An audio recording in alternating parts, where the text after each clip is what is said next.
Já estamos de volta com o nosso programa Falando com Você. E agora a gente recebe a Solange Borelli, como eu anunciei no comecinho do programa, ela é produtora cultural. Ela vai falar pra gente tudo sobre essa área, profissionalmente falando, você vai saber, né? Essa é uma área, de repente, que você se identifica para trabalhar ou não, né? Interessante, porque não é uma área tão difundida, então as pessoas vão ter oportunidade de conhecer e ela também vai falar sobre um projeto cultural que a empresa dela está desenvolvendo. Seja bem-vinda, viu, Solange? Olá, tudo bem? Tudo ótimo. Prazer tê-la aqui conosco. Muito obrigada. Solange, como que é essa área de produção cultural? É difícil, assim, de trabalhar, de se envolver? O que faz uma produtora cultural? Bom, a produção cultural é uma área que ela vem sendo consolidada enquanto mercado, enquanto área de atuação profissional de uns 15 anos para cá. Tá? Anterior a esse período, as pessoas se envolviam com produção cultural, geralmente eram artistas que num determinado momento não estavam em cena, não estavam envolvidos com nenhuma peça, nenhum espetáculo.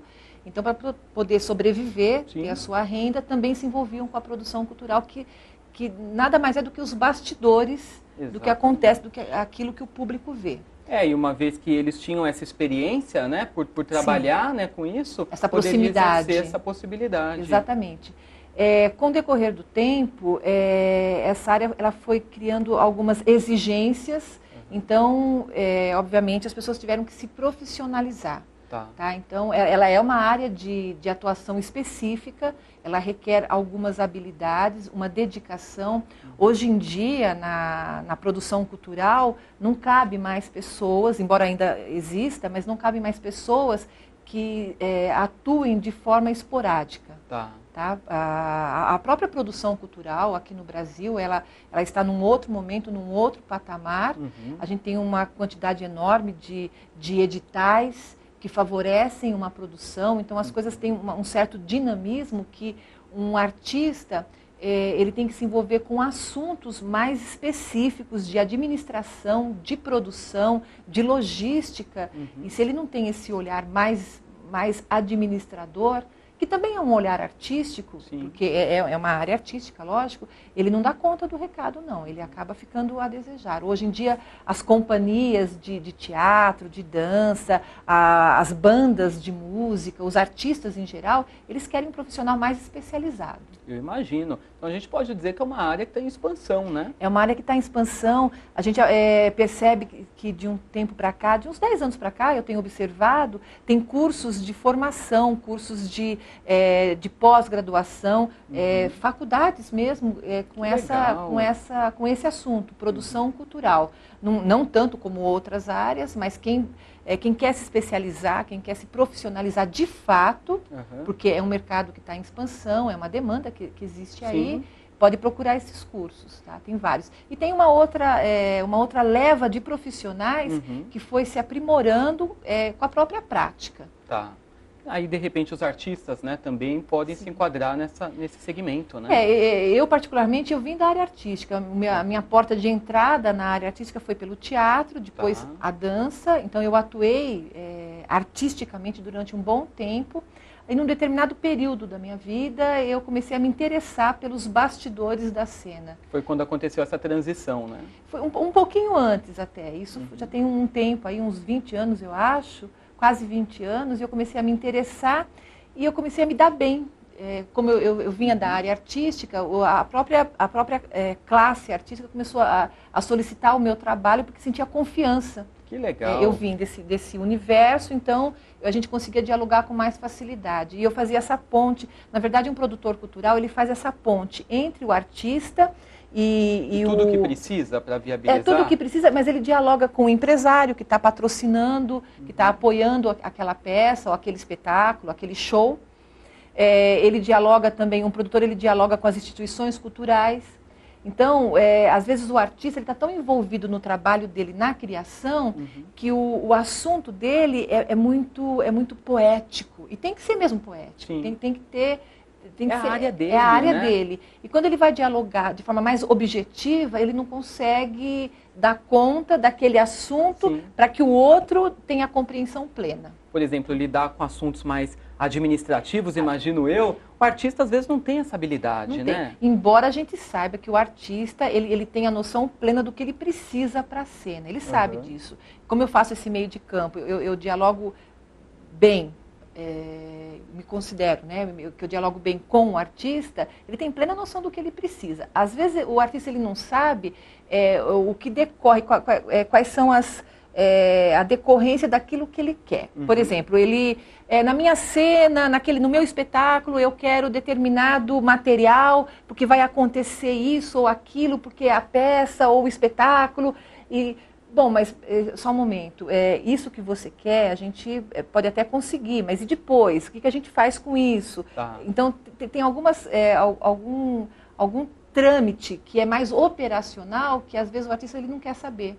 Então, eu tenho que fazer esse convencimento de que aquilo não é tão adequado assim, que a gente pode ter uma outra opção. Ao mesmo tempo, dialogando com a instituição cultural ou com um patrocinador, a questão é a mesma. Eu explico, eu meio que traduzo esses anseios, eu trago um pouco para a concretude, que é o que a gente fala, o sonho do artista, e eu traduzo isso para o empresário ou para o programador de um teatro. Que legal, você que equilibra tudo praticamente. A ideia é essa, ter esse equilíbrio mesmo. Legal, e conta para mim como surgiu a Radar Cultural, Gestão e Projetos, que é a sua empresa. Tá. A Radar Cultural, ela existe há uns 7 anos aproximadamente. Tá? Ela foi criada, foi inaugurada há 7 anos. Anterior a isso, eu fazia produções como produtora independente, eu era contratada por determinados artistas, produtores, mas eu tinha, e era como exclusiva, eu era exclusiva de determinados artistas, ou de um determinado artista naquele período, naquele tempo, na execução daquela obra. Mas eu tinha o desejo de ampliar essa minha atuação, e aí enfim, num determinado momento eu falei, eu vou abrir uma empresa e eu quero ter mais pessoas trabalhando junto comigo, agregar outras habilidades, porque a produção cultural, ela envolve mais talentos ali, um assessor de imprensa, por exemplo, alguém que lide bem com a área administrativa, alguém que faça uma divulgação de campo. É toda uma estrutura, né? É uma estrutura. Tem aquele que elabora um projeto e enquadra numa lei de incentivo, que é uma coisa que eu faço, que eu gosto de fazer também. Tá? Então, são várias áreas. E aí eu criei essa empresa e decidi que eu iria trabalhar não com exclusividade para um determinado artista, mas para vários artistas. Conhecer aquilo que eles precisam. Exatamente. Né? E eu queria ter essa experiência de adentrar em diversos universos criativos. Tá? Era um pouco essa a ideia. A ideia. Conta pra gente daquele projeto, Radar Underground. Tá, o Radar Underground aconteceu nesse final de semana, esse último final de semana. Ele é voltado para a música. A Radar Cultural, a empresa, lida com projetos independentes. O Radar Underground já é o nosso 4º projeto.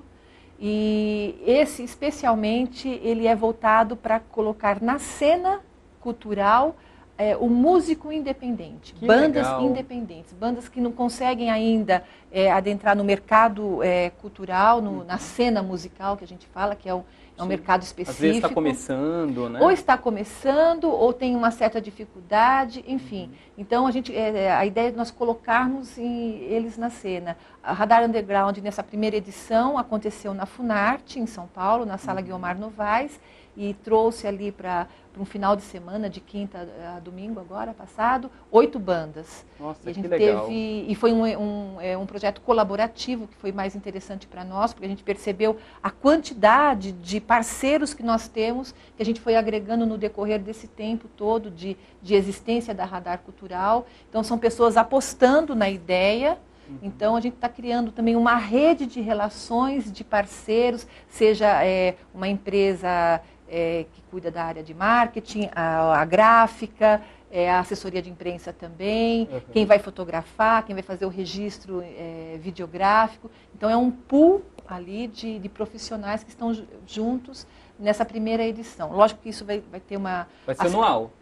Não, Não? vai ser bimestral. Ah, então vai acontecer com frequência. Com frequência, ele vai ser itinerante. Nesse momento, ele aconteceu na Funarte, na Sala Guiomar Novaes.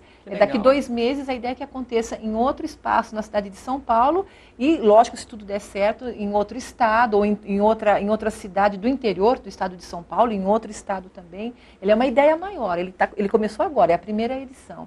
A gente lida com projetos desse porte, tá? Ele é meio que uma experiência, uma incubadora, e depois a ideia é que ele vá se expandindo.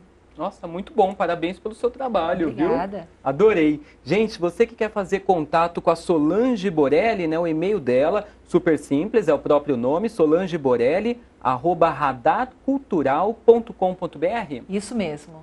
Isso, e tem um telefone também. É 96084-3132, você conversa com ela e tem mais informações aí sobre a Radar Cultural e sobre esse projeto também. De repente você que está assistindo e queira participar, né? Legal. Contribuir de alguma forma, colaborar, fazer parte, a Solange dá todas as instruções para você. Solange, obrigado pela sua participação, viu? Foi ótimo tê-la aqui. Muito obrigada.